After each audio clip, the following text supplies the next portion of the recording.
जी news channel मध्ये सर्व प्रेक्षकांचं हार्दिक स्वागत। ताज्या घडामोडी पाहण्यासाठी जी न्यूज चॅनलला सबस्क्राइब करा। राष्ट्रीय स्वयंसेवक संघाचे अरुण सदाशिव भणगे तथा अरुण काका यांचा अभिष्ट चिंतन सोहळा रविवारी कर्जतमध्ये मोठ्या उत्साहात आणि विविध कार्यक्रमांनी साजरा झाला। यावेळी प्रचंड मोठ्या संख्येने नागरिक उपस्थित होते। राष्ट्रीय स्वयंसेवक संघाचे कर्जत येथील ज्येष्ठ स्वयंसेवक अरुण सदाशिव भणगे तथा अरुण काका या नावाने ओळखले जाणारे अरुण काका भणगे यांचा 71वा वाढदिवस या निमित्ताने अभिष्ट चिंतन सोहळा रविवारी 17 ऑगस्ट या दिवशी कर्जत शहरातील शिवपार्वती मंगल कार्यालयामध्ये संपन्न झाला। यावेळी या कार्यक्रमासाठी त्र्यंबकेश्वर नाशिक येथील संत श्रेष्ठ श्री निवृत्ती महाराज संजीवन समाधी संस्था पालखी सोहळ्याचे प्रमुख व विश्वस्त नवनाथ गांगुर्डे, याचप्रमाणे विधान परिषदेचे सभापती प्राध्यापक राम शिंदे, प्रमुख वक्ते म्हणून विद्याभारतीची शिशु विभागाचे प्रमुख सदाशिव उपाले यासह राष्ट्रीय स्वयंसेवक संघाचे पश्चिम महाराष्ट्राचे प्रांत संघचालक नानासाहेब जाधव, राष्ट्रीय स्वयंसेवक संघाचे दक्षिण अहिल्यानगरचे जिल्हा संघचालक वाल्मिक कुलकर्णी, सेवा भारती विभागाचे पश्चिम महाराष्ट्राचे सचिव प्रदीप सबनीस यांच्यासह अनेक मान्यवर उपस्थित होते। या कार्यक्रमाचे आयोजन उषा अरुण भणगे, उदय अरुण भणगे, वर्षा उदय भणगे, निलेश हरिश्चंद्र नाईक व समस्त, याचप्रमाणे दीपाली नाईक व समस्त भणगे परिवार आणि अरुण काका भणगे व गौंडगल्ली मित्रमंडळ यांच्या वतीनं करण्यात आले होते। यावेळी कर्जत तालुक्यातील राष्ट्रीय स्वयंसेवक संघाचे सर्व ज्येष्ठ स्वयंसेवक यांचाही सन्मान करण्यात आला। या कार्यक्रमामध्ये अरुण काका यांना अभिष्ट चिंतन करण्यासाठी उद्योजक भाऊसाहेब जंजेरे, याचप्रमाणे राजकीय, सामाजिक, शैक्षणिक यासह विविध क्षेत्रातील मान्यवर उपस्थित होते। या नयनरम्य सोहळ्याची खास क्षण आम्ही आपल्या सर्व प्रेक्षकांसाठी या ठिकाणी दाखवत आहोत। पाहूया अरुण काका यांचा अभिष्ट चिंतन सोहळा। आवाज तसा फार कमी झालाय कारण बऱ्याच वेळापासून काही मंडळी येऊन बसलेली आहेत। सगळेजण एकदा गणपती बाप्पा मंगलमूर्ती। खूप खूप धन्यवाद। महाराष्ट्राचं लाडकं व्यक्तिमत्व, कर्जतचं लाडकं व्यक्तिमत्व, महाराष्ट्र विधानपरा विधानी, जर इथे राष्ट्रहित संवर्धन मंडळाची मान्यवर मंडळी उपस्थित असतील तर त्यांनी कृपया लवकरात लवकर मंचावरती यायचंय। यानंतर सेवा देणगीची रक्कम जी सुपूर्द करा, कार्याचे कौतुक करा त्यांनी। प्रोग्रेसिव्ह विनंती करणार आहे की कृपया आपण पुढे यायचंय। सर्व सामाजिक संघटनांच्या वतीनं हा सन्मान स्वीकारला जाईल। तृतीय क्रमांक जो आहे तो अनुक्रमे मिळाला होता आपल्या कार्याचा गौरव म्हणून। आता आपण सध्या मंचावरती आहात आपल्या सर्वांसाठी। हे सगळे अरुण काकांवर प्रेम करणारे लोक एकत्र जमा झाले आहेत हे पाहून मला खूप आनंद वाटतोय। माझे बाबा म्हणजे अरुण काका यांचा 71वा वाढदिवस आहे। त्यासाठी सर्व मंचावरील मान्यवरांचे आणि सभागृहात उपस्थित असणारे सर्व आप्तेष्ट आणि मित्रपरिवार यांचे मी डॉक्टर दीपाली अरुण भणगे नाईक सर्वांचे स्वागत करते आणि पुढील कार्यक्रमाला सुरुवात करण्याची विनंती करते। थँक्यू। त्या 71 निमित्त सगळेजण उपस्थित आहोत। कार्यक्रम संघाच्या विचाराचा, अरुण काकांवर प्रेम करणाऱ्या माणसांचा आहे। संघामध्ये टाळ्या वाजवत नाही, परंतु या संघ विचाराच्या कार्यकर्त्याच्या कार्यक्रमामध्ये सगळ्यांनी टाळ्या वाजवायला योग्य ठिकाणी हरकत नाही।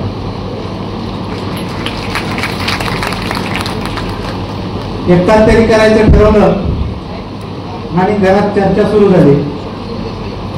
चर्चा सुरू झाल्यानंतर अरुण काकांना विचारलं 71 करायची, ते म्हणजे 71 करायला हरकत नाही पण माझ्या अटी आणि शर्तीवरच या 71 होतील। म्हणलं काय हो तुमच्या अटी आणि शर्ती? तर म्हणजे मला पहिल्यांदा सामाजिक कार्याला देणगी द्यायची या कार्यक्रमामध्ये। म्हणलं काय नाही, मान्य। कुणी हार तुरे फुलं काही आणू नका, निष्कारण खर्च करू नका. तो जो काय खर्च होईल तो या ठिकाणी दानपात्र ठेवलेलं आहे, त्या दानपात्रामध्ये टाका.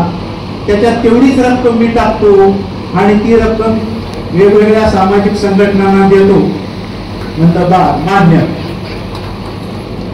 मला या ठिकाणी ज्या कर्जत तालुक्यामध्ये संघ प्रचारक म्हणून होऊन गेले त्यांना पण मान सन्मान द्यायचा आहे, त्यांचाही सत्कार करायचा आहे. तो पण तुम्हाला करावा लागेल, म्हणजे काही हरकत नाही, ते पण आम्हाला मान्य आहे.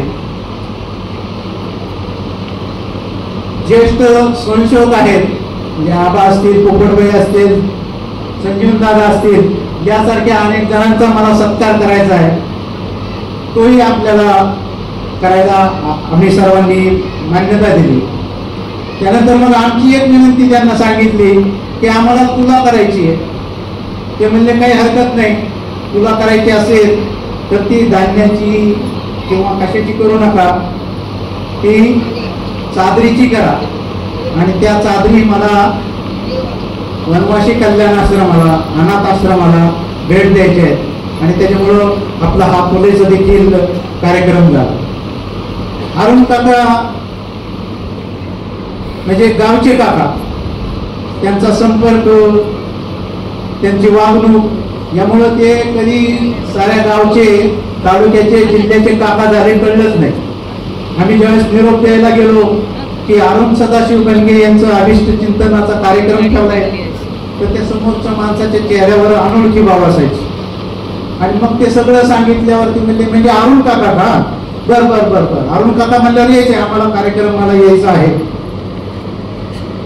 अरुण काका म्हणजे कल्पकतेचं माहेर, प्रचंड कल्पना, किती पण कल्पना, सारखं बसल्या उठल्या त्यांना अनेक कल्पना सुचतात, अनेक किस्से आहेत त्यातले. त्यांनी फक्त एक किस्सा सांगतो. वाटतं उदयचं लग्न होतं आणि पत्रिका छापायच्या ठरल्या. तर म्हणजे पत्रिका छापायच्या नाहीत आपल्याला, आपल्याला हिंदू घर म्हणून एक पुस्तक आहे छोटस, त्याच्यावरच पत्रिका छापू, म्हणजे पत्रिका पण वाचतील आणि हिंदू घराची संकल्पना देखील सगळ्या घरघर पोचेल. अशा ह्या अनेक कल्पना, त्या कल्पनेच्या पाठीमागे सतत धावपळ करणारा हे अरुण काका. अरुण काका म्हणजे उत्तम आर्थिक सल्लागार, गुंतवणूक सल्लागार आणि पुढच्या भविष्यामध्ये काय अडचणी येऊ शकतात त्या गोष्टीची आत्ताच जाणीव करून देणारा अरुण काका हा सर्वत्र प्रसिद्ध आहे. सदस्य, मग आमदार, मंत्री ते सभापती पर्यंतची कामगिरी आतापर्यंत गेलेली आहे. जोरदार टाळ्यांनी त्यांचं स्वागत आपल्या सर्वांच्या वतीने आपण इथे करूया. एक बुके देऊन त्यांचा स्वागत सन्मान आपण करत आहोत. अर्थात हा बुके की अरुण काकांनी जे कार्य केलेलं आहे ते अत्यंत थोडक्यामध्ये पण चित्रफितीच्या माध्यमातून जर आपल्या पुढे मांडता आलं तर ते विशेषत्वाने आपल्यापर्यंत पोहोचेल. म्हणून एक विशेष डॉक्युमेंटरी आम्ही इथे केलेली आहे. मी काकांनी त्या चाळीचं काम यशस्वीरित्या करून दाखवलं, ज्याचा 400हून अधिक शेतकऱ्यांना फायदा होत आहे. साधारणपणे त्या आम्ही स्वप्नील देसाईच्या दुकानामध्ये असं सहज गप्पा मारत बसलो. तेवढं अरुण काका म्हणाले, डॉक्टर माझ्या हयातीत मला एवढं काम पूर्ण करायचं. एवढा त्यांचा शब्द मला तो फार म्हणजे असं भावनिक तर झाला की बुवा या माणसाचं एकही गुंठा जमीन नसताना या ठिकाणी सामान्य लोकांच्या जिवाळ्याचा प्रश्न आहे, पाण्याचा प्रश्न आहे, त्यासाठी हा माणूस सतत एवढा धडपडत आहे. म्हणजे आजपर्यंत या ताकोबाजारीचं 80% काम पूर्ण झालेलं आहे. आम्ही असं पाहतो की 80% जरी हे काम झालेलं असेल तर पावसाळ्यात ही चाळी भरल्यानंतर प्रत्येक शेतकऱ्याच्या याच्या संदर्भात विहिरीच्या पाण्याची पातळी वाढलेली आहे. शिवाय आपल्या कर्जतच्या मोठी भाग्य आहे आणि गौरव आहे.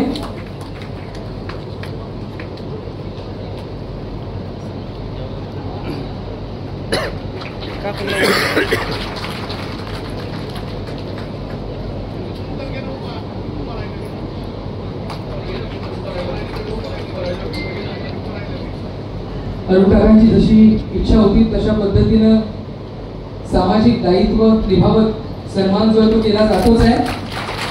तुम्हाला भेटायचं असेल काकांना थोड्या वेळाने आपण नक्कीच भेटू शकतोय.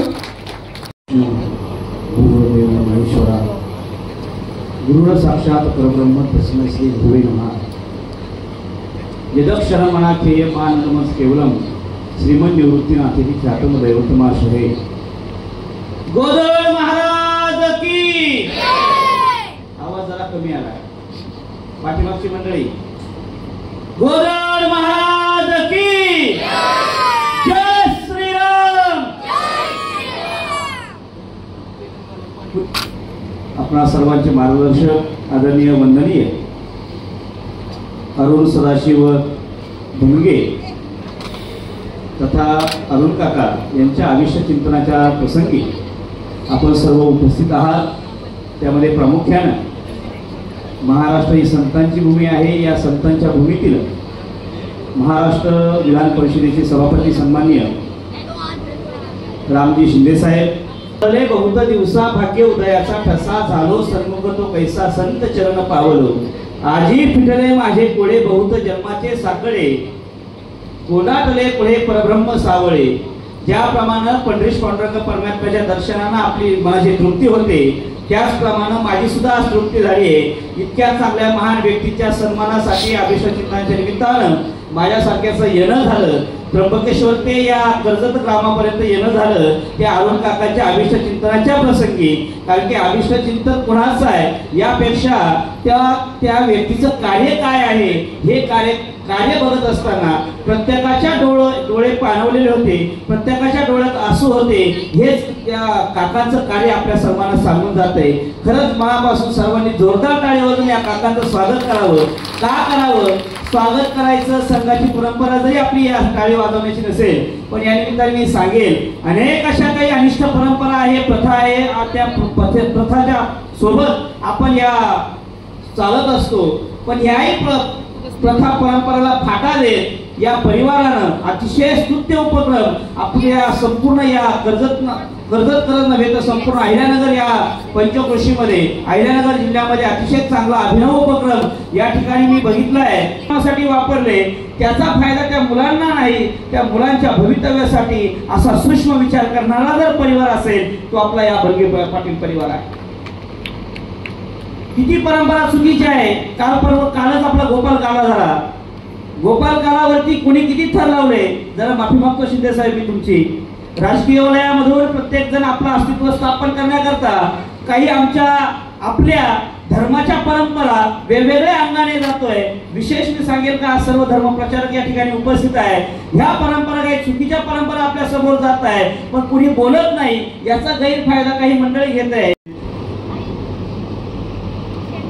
समोर उपस्थित सर्व मान्यवर आपण सगळे इथे एकत्र ज्या निमित्ताने आलेलो आहोत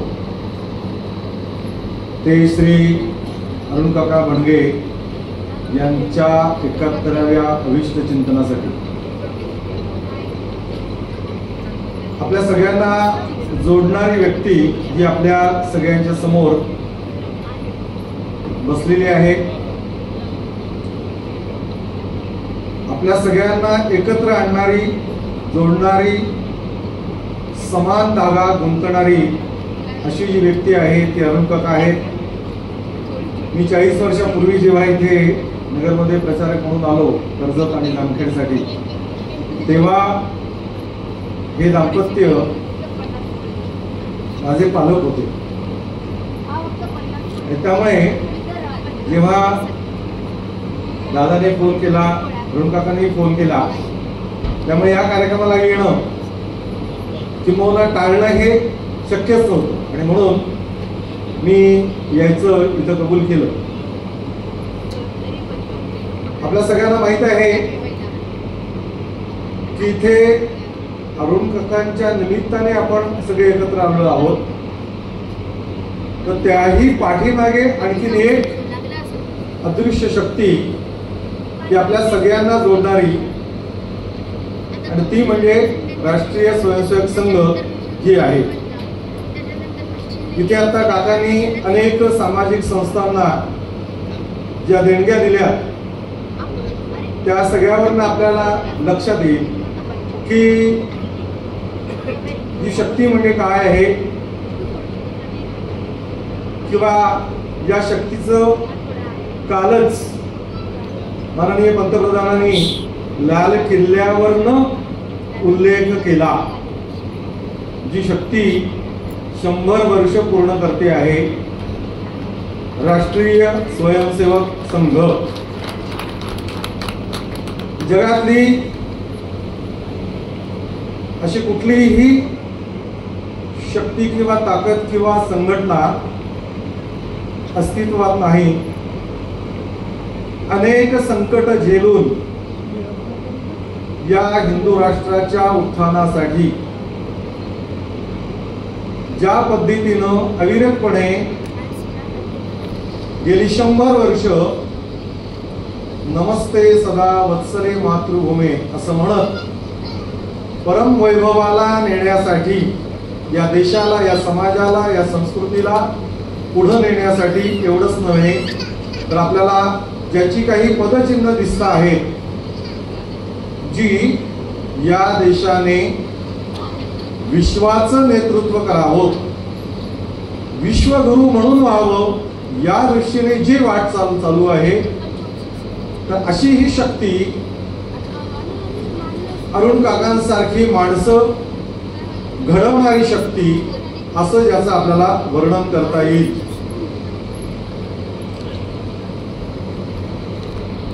शंभर वर्ष पूर्ण होत असताना संघाने संघ म्हणून वेगळी शक्ती अस्तित्वात असू नये तर समाज हाच एक शक्ती व्हावा अशा पद्धतीची मनोधारणा ठेवत आगामी काळामध्येही संघाचं काम कसं असलं पाहिजे या दृष्टीने जो काही विचार केलेला आहे त्याचाही आपण सगळ्यांनी विचार करणं आवश्यक आहे. संचालन करणारे सांगितलं शुभेच्छा द्याव्या, समजने वाले को इशारा काफी आहे. तरी सुद्धा 1-2 वाक्य फक्त बोलली पाहिजे. शुभेच्छा तर आहेच, परंतु ज्या एका सामान्य स्वयंसेवकाच्या असामान्य कर्तृत्वाला प्रतिसाद देण्यासाठी आपण एवढ्या मोठ्या संख्येने सगळेजण उपस्थित आहात. व्यासपीठावरचे सर्व मान्यवर आणि आपण सर्व कार्यक्रम जसा सुरू झाला आणि आपण अरुण काकांची चित्रफित पाहिली, त्यांच्या सगळ्या कुटुंबियांच्या संदर्भातल्या प्रतिक्रिया आपण त्याच्यामधनं ऐकल्या. एक गोष्ट सगळ्यांना नक्की लक्षात येते की त्या पहिल्या शब्दापासून तर अगदी आतापर्यंत संघ संघ संघ आपल्याला ऐकायला मिळाला. मला असं वाटतं संघ नेमका काय करतो, काय अपेक्षित आहे त्याला, ते आपल्या सगळ्यांच्या समोर आलेलं आहे. कारण या सगळ्यामध्ये अरुण काकांनी जो काही त्यांच्या सगळ्या जीवनाचा आखणी करताना, विचार करताना, अगदी जसं ते एकाने सांगितलं का स्वतःची इंचभर शेती नसताना सुद्धा त्या गावाला शेतीला पाणी मिळालं पाहिजे अशा प्रकारचा त्यांनी तो विषय लावून धरला आणि तो सर किंवा ती योजना अंमलात आणली. असं का वाटलं?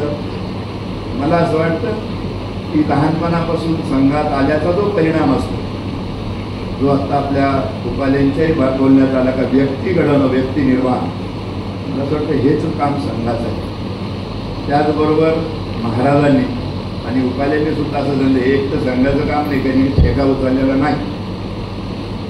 हे काम सगळ्या समाजातलं अगदी आत्ता त्यांनी कुटुंबाचं खूप विस्तृत वर्णन केलं, तिथूनच सुरू व्हायला पाहिजे. तर तिथं थांबून चालणार नाही, ते समाजात पण जायला पाहिजे. अशा प्रकारचा एक विचार घेऊन संघाचं काम 100 वर्षापूर्वी सुरू झालं डॉक्टर एडीवारांनी. कारण या देशातली एक चिती जी काही असतं, विचार करण्याची पद्धती एक वेगळी आहे. त्याला आधार धरून जर काही केलं तर हा देश जगामध्ये संपन्नतेकडे जाईल, परमशिखरावर जाईल, अशा प्रकारची भूमिका विवेकानंदांनी मांडलेली होती. तर ठिकाणी सगळ्या समाजाने त्याच्यात आलं पाहिजे. संघाची स्थापना करतानाच जे संघात आल्यावर वाटतं ते समाजातल्या सगळ्या लोकांना वाटायला लागल्यानंतर हे सगळं बंद करून टाकायचं असं डॉक्टर एडीवारांनी ठरवलं होतं. परंतु त्याला 15 वर्ष त्यांना आयुष्य मिळालं. आता म्हणता 100 वर्षात आलो, सेंचुरी साजरी करायची नाही असं डॉक्टर एडीवार म्हणत असताना सुद्धा सेंचुरीत आपण, म्हणजे इतकं कामाची अजून कमतरता आहे आणि ते वाढवण्याची आवश्यकता आहे. 3 कार्यक्रम संघाने आपल्यासमोर आता आणलेले आहेत या शताब्दीच्या निमित्ताने.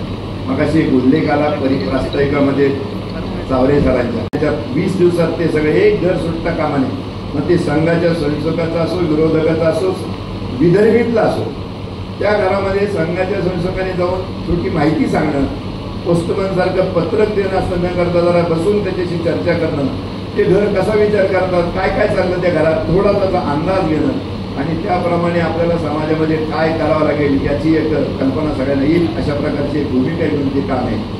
आणि एक साधारण जानेवारी-फेब्रुवारीमध्ये आपल्याला लक्षात असं येतं की आपल्या हिंदू समाजाचं थोडंसं जागरण होताना दिसतं, पण अजून कुणीतरी सुरुवात करावी लागते आणि मग सगळा हिंदू समाज कधीतरी जागा होतो किंवा वैयक्तिक भेटत नाही, हे चांगलं बरोबर चाललेच नाही. पण त्या हिंदू समाजाने एकत्र येण्याची गरज आहे.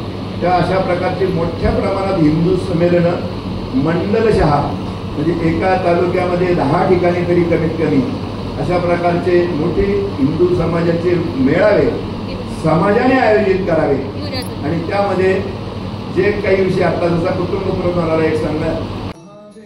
अरुण काका यांच्या अभिष्ट चिंतन सोहळ्यामध्ये त्यांना लक्ष दिव्यांनी ओवाळण्यात आले आणि एक आपली हिंदू संस्कृतीमधील जी परंपरा आहे ती या ठिकाणी जपण्याचा प्रयत्न त्यांच्या कुटुंबियांकडून करण्यात आला. आजचा कार्यक्रम अरुण सदाशिव भुंगे तथा अरुण काका यांच्या 71व्या वाढदिवसाच्या निमित्तानं अभिष्ट चिंतन सोहळा या प्रसंगी उपस्थित असलेले सर्व ज्येष्ठ स्वयंसेवक, सामाजिक कार्यकर्ते, बंधू आणि भगिनी,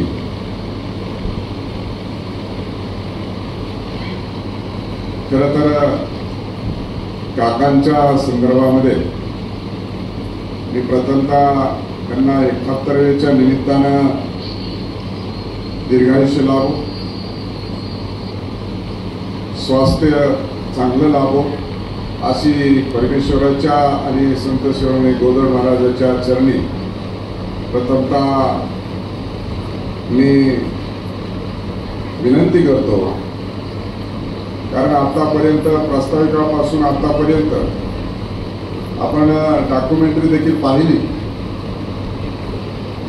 आणि एक राष्ट्रीय स्वयंसेवक संघाच्या स्वयंसेवकाचं कार्य कसं असावं,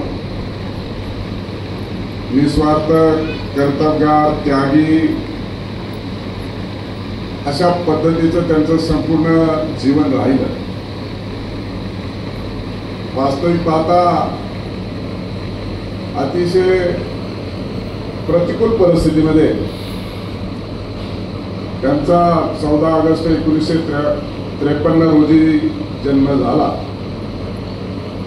आणि जे आतापर्यंतच्या कालखंडामध्ये त्यांच्या जीवनामध्ये जे चढ उतार झाले खरं तर ते अतिशय महत्वाचे. 2 रुपयावरती नोकरी केली, छापखान्यामध्ये नोकरी केली, पाव विकून उदरनिर्वाह केला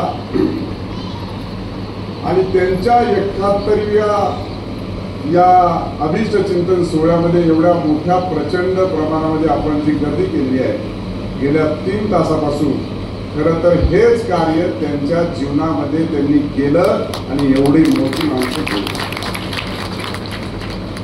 आणि म्हणून 1970च्या वर्षाच्या कालखंडामध्ये हे राष्ट्रीय स्वयंसेवक संघाशी जोडले गेले. खरं तर माझ्या अगोदरच्या वक्त्यांनी संघाच्या संदर्भामध्ये वक्तव्य करत असताना विशेष करून उपरोजींनी की काकांचा अभिष्ट चिंतन सोहळा प्राप्त परिस्थितीमध्ये आपण त्यामधून काय घ्यावं आणि त्यानुसार आपलं जीवन कसं जगावं आणि भविष्याचा वेग कसा घ्यावा. आणि मी देखील आपलं ऐकत असताना सगळ्यांनाच आपल्या जीवनाशी एकरूप होऊन चिंतन करत असताना जाणीव होत होती की नकळत आपल्याकडून देखील काही चुका होत आहेत आणि भविष्याची पिढी घडत असताना आपला हा समाज, आपली ही संस्कार आणि संस्कृती जोपासण्याची जबाबदारी तुम्हा आम्हा सर्वांची ज्येष्ठांची आहे. आणि नानासाहेब जाधवांनी सांगितलं की ही काही जबाबदारी फक्त संघाचीच नाही.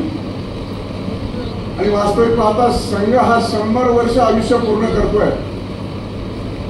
संघाचा कार्यकर्ता होणं म्हणजे प्रारंभीच्या कालखंडामध्ये अस्पृश्यतेची वागणूक होती असं म्हटलं तर वावगं ठरणार नाही.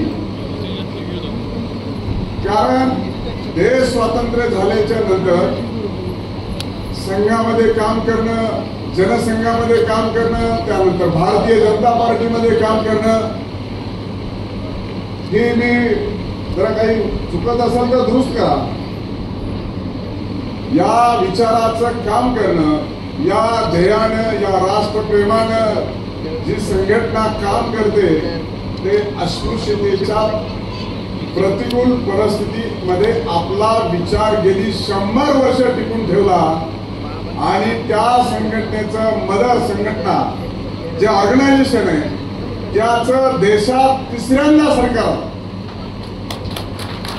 लाल किल्ल्यावरून पंतप्रधानांनी सांगितलं की राष्ट्रीय स्वयंसेवक संघाचे 100 वर्ष पूर्ण करत असताना स्वातंत्र्य पूर्व आणि स्वातंत्र्य उत्तर कालखंडामध्ये राष्ट्रीय स्वयंसेवक संघाचं योगदान हे मोठं आहे. हा विचार अरुण काका सारख्या स्वयंसेवकाने टिकून ठेवला. हा विचार तो पुढे घेऊन ठेवला. त्यांचे सर्व सहकाऱ्यांनी त्यांचा जे काही विचार आहे तो इतरांच्या वरती बिंबवत असताना आपल्या तालुक्यातले मानसिंगाबा निंबाळकर असतील, पोपटभाई देसाई असतील, संजीवदादा तनपुरे असतील, हरिचंद्र कोले काका असतील राशींचे, त्याचबरोबर बापूसाहेब गुंड, शांतीलाल शंभूराव चंदे, ॲडव्होकेट अशोकराव झरकर, HV शहा, भानुदास देशमुख, श्रीमती लीलाबाई जेवरे, श्रीमती पार्वती नानी खेतमाळी, अशा सर्वांनी त्या कालखंडामध्ये एकत्रित येऊन हा विचार मांडला, हा विचार रुजवला, हा विचार लोकांना ऐकायला, कार्यवाही करायला भाग पाडलं. आणि म्हणून खऱ्या अर्थानं एवढं मोठं वटवृक्षामध्ये रूपांतर झालेलं आहे. त्यामुळे राज्यात असेल, केंद्रात असेल, आपल्यासारख्या काका विचारांचं सरकार हे केंद्रात आणि राज्यात आलं. आणि म्हणून खऱ्या अर्थानं आपल्याला जे अभिप्रेत होतं, आपण जे सांगायचो की एक देश में 2 निशान नहीं चलेगा, हे आपल्या विचारांनी केवळ हे सिद्ध झालं. संविधानातला 35 हटवला आणि आपण काश्मीर मध्ये सुद्धा लाल चौकामध्ये तिरंगा फडकवू शकलो. हे प्रत्येक स्वयंसेवकाने काम केलं. त्यामुळे आपला 500 वर्षाचा राम मंदिराचा प्रश्न सुटला. राम मंदिर आता निर्माण झालं. 2022 ला आपण सर्वजण अयोध्येला जातो, नाहीतर आपण फक्त ऐकीवच माहित होती रामाचा जन्म अयोध्येत झाला, रामाचं मंदिर अयोध्येत, पण कुठं आहे मंदिर? हे केवळ आणि केवळ काकांसारख्या अनेक स्वयंसेवकाने आपलं जीवन व्यतीत केलं. आपण निस्वार्थ भावनेने समाज जीवनामध्ये हा विचार रुजवला, वाढवला, वृद्धिंगत केला आणि म्हणून हे एवढं शक्य होऊ शकलं. खरं तर काका कैलासवासी शरदराव कटककर यांच्या सानिध्यात आले. त्यानंतर गटप्रमुख, तालुका मुख्य शिक्षक, तालुका कार्यवाह, जनकल्याण समितीचे तालुका प्रमुख एवढं काम करत असताना कर्जत तालुक्यामध्ये सायकलवरून संघ वाढवण्यासाठी त्यांनी सातत्यानं प्रवास केला आणि शाखा वाढावा, भारत देश वाचावा अशा पद्धतीची घोषणा देखील ते लहान वयामध्ये देत होते. आणि म्हणून असं हे कार्य त्यांच्याकडून आपल्या तालुक्यामध्ये झालं आणि हा संघाचा विचार त्यांनी निश्चित स्वरूपामध्ये आपल्याला दिला. आणि खऱ्या अर्थाने काका हे 1925 मध्ये डॉक्टर हेडगेवारांच्या माध्यमातून 100 वर्षापूर्वी स्थापन झालेला संघ, त्याच्यानंतर बाळासाहेब देवरस असतील, गोळवलकर गुरुजी असतील, सुदर्शनजी असतील, आताचे मोहनजी भागवत असतील, आपल्याला हे खऱ्या अर्थानं हेच जीवन जगण्याचं आपली पद्धती आहे आणि हेच खऱ्या अर्थानं जीवन आहे. आणि म्हणून राष्ट्र स्वयंसेवक संघाच्या अनेक पॅरलल जेवढ्या मग त्याच्यामध्ये विश्व हिंदू परिषद असेल, वनवासी कल्याण आश्रम असेल, सेवा भारती असेल, अशा शेकडो संस्था पॅरलल काम करत आहेत. हे त्यागातून त्यांच्या कार्यकर्तृत्वातून आणि खऱ्या अर्थानं निस्वार्थ भाव राष्ट्राच्या प्रती निर्माण करत असताना हे काम करत असताना आपल्याला दिसतंय. आणि म्हणूनच वटवृक्षासारखी मुळं हे आज झाडाच्या एका मोठ्या याच्यामध्ये रूपांतर झालं की काकांसारखे स्वयंसेवक या राष्ट्रीय स्वयंसेवकाला लावले. त्यांना नुसता काकांचा वरती देखील संपर्क राहिला. आणि म्हणून श्रीमती राजमाता विजयराजे शिंदे असतील, नानासाहेब देशमुख असतील, त्यांचा देखील संपर्क आला. आणि म्हणून अशा पद्धतीचं मला वाटतं माझ्या अगोदर देखील वक्त्यांनी भाषण करत असताना सांगितलं की काका म्हणलं की संघाचं घर, काका म्हणलं की गोदड महाराजांचा जन्म उत्सव असो की रथयात्रा असो, अतिशय उत्साहाच्या वातावरणामध्ये काम करत असताना आपण संघाचे आहोत म्हणून आपल्या मुलांकडे मुलींकडे देखील उच्च दर्जाचं शिक्षण देऊन त्यांना आपल्या स्वतंत्र भारत देशाचं देखील स्वाभिमान आणि अभिमान जगण्यासाठी संस्कार आणि संस्कृती दिली. त्याचबरोबर इतरांच्या जीवनामध्ये देखील आनंद आणण्यासाठी त्यांनी निश्चितपणे प्रयत्न केलेला आहे. असं हे अरुण काकांचं जीवन तुम्हा आम्हाला अतिशय आदर्श हे ठरलेलं आहे. आणि म्हणून त्यांच्या प्रती कृतज्ञता व्यक्त करत असताना खऱ्या अर्थानं 3 गोष्टी निश्चित स्वरूपामध्ये जाणवतात की संघ कार्य हे निस्वार्थेवर चालते. कुठलाही मोबदला न घेता आपलं जीवन समाजासाठी देणं, त्याचबरोबर संघ कार्य हे शिस्त आणि सातत्याचं आहे. कितीही संकटे येवो, सायकलवरून तालुका फिरणं असो वा जेलवारी पत्करणं असो, कार्य थांबत नाही. हे केवळ आणि केवळ एक स्वयंसेवकच करू शकतो. आणि मग संघ कार्य हे प्रेरणादायी आहे. आज नवी पिढी संघात दिसते, त्यांना प्रेरणा देणारा आदर्श म्हणजे आपल्या सर्वांचे अरुण काका आहेत. हे खऱ्या अर्थानं इथं सांगणं उचित होणार आहे. कारण आपल्यासारखे आदर्श व्यक्ती समाजामध्ये होते. म्हणूनच आजकालची जी समाजामध्ये चांगल्या पद्धतीचे संस्कार आणि संस्कृती पाहायला मिळते ते आपल्याच प्रयत्नातून निश्चित स्वतःमध्ये पाहायला मिळते. आणि म्हणूनसाठी खरं तर संघाच्या माध्यमातून हे काम करत असताना चरण चालू दे सदा ध्येय मंदिराकडे, अंतरात आमच्या स्मृती तुझीच जागू दे, अशा स्वरूपाची सुद्धा आपल्याला या निमित्ताने आठवण गीताची आल्याशिवाय राहत नाही. आणि राष्ट्रधर्माला संघ धर्माला अर्पण केलेलं काकांचं जीवन तुमच्या आमच्यासाठी अतिशय आदर्श आहे. म्हणून मी पुन्हा एकदा अरुण काकांना त्यांच्या कार्याला वंदन करतो, त्यांचं अभिष्ट चिंतन करतो. सर्वांना विनंती करतो की आपण काकांच्या अशा समर्पित जीवनाला टाळ्यांच्या प्रचंड गजरामध्ये अभिष्ट चिंतन सोहळा करावा. आणि काका 27 लावावं, त्यांना चांगलं आरोग्य लावावं अशी मी परमेश्वर चरणी आणि संत शिरोमणी गोदड महाराजांच्या चरणी प्रार्थना करतो आणि माझं बोलणं थांबवतो.